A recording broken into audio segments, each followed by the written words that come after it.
Bem-vindo de volta. Nessa aula vamos continuar a falar sobre interfaces e eu quero mostrar dois casos de uso de interfaces. O primeiro é na definição de padrões.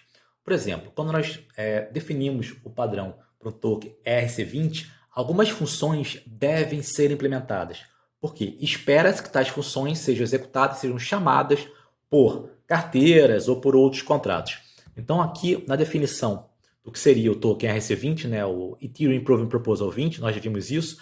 O que tem, basicamente, é a interface. Function, balance of, public, view, returns. Não há uma implementação. Claro, disse o que ela deve fazer, mas não há explicitamente a implementação. Há apenas o que será a interface. Todas aquelas funções que serão executadas externamente. Funções internas e privadas, a interface não liga. Você pode implementar quais funções internas e privadas você quiser, que a interface não tem nada a ver com isso.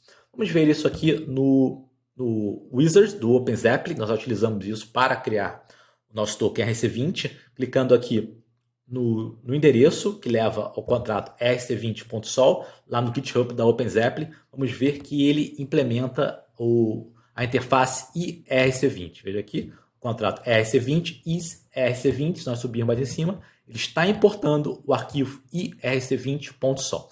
Então vamos voltar aqui uma casa para ver esse arquivo ERC20, ERC20.sol. Aqui está a interface do token padrão ERC20.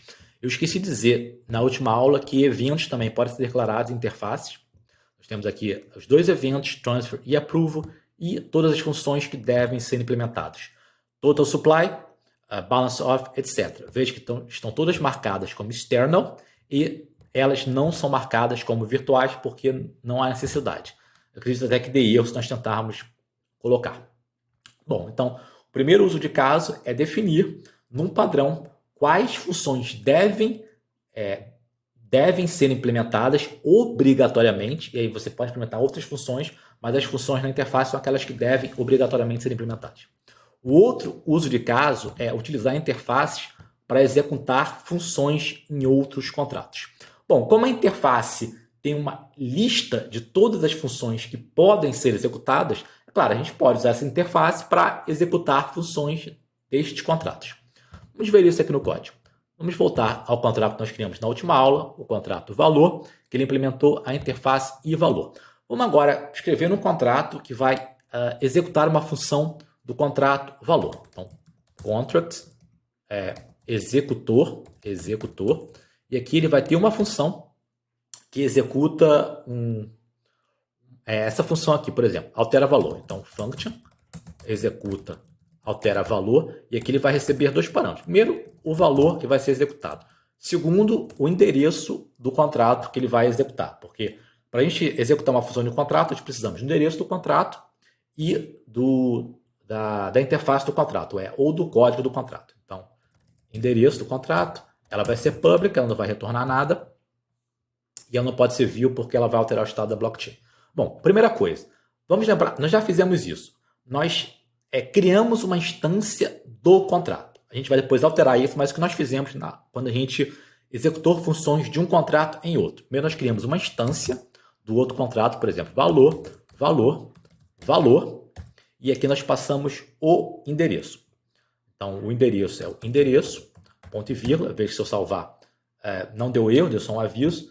Agora que a gente tem uma instância do contrato nesse endereço, eu posso botar valor, altera valor e passar o valor, ponto e vírgula. Bom, vamos tentar isso para ver que vai dar certo, até é bom de praticar. Primeiro eu vou fazer o deploy do contrato valor. Deploy. Vou vir aqui embaixo, vou pegar o endereço dele, certo? Porque eu vou ter que passar aqui para o executa altera valor. Agora eu vou fazer o deploy do executa altera valor. Do executor, na verdade. Do executor. Então está aqui embaixo. Então note que o isValor está como 0, porque ele começou como 0.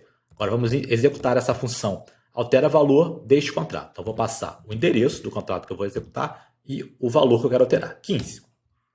Transact. Veja que não deu erro. Agora isValor é 15. Então funciona assim. Porém, note que eu estou utilizando o contrato.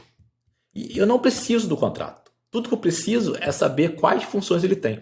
Então, tudo que eu preciso é da sua interface. Então, ao invés de usar o contrato, eu poderia aqui usar a interface. Vou trocar o contrato pela interface. Veja se eu salvar, também não deu problema, ele compilou. O contrato está no mesmo endereço, mas agora eu vou fazer o deploy do executor.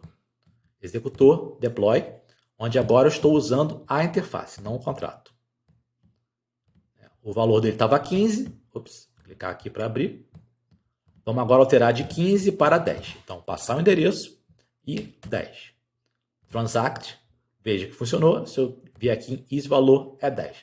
Então, note que o segundo uso de caso é usar a interface para executar funções de um contrato, no caso, o contrato valor, em outro contrato, no caso, o contrato executor.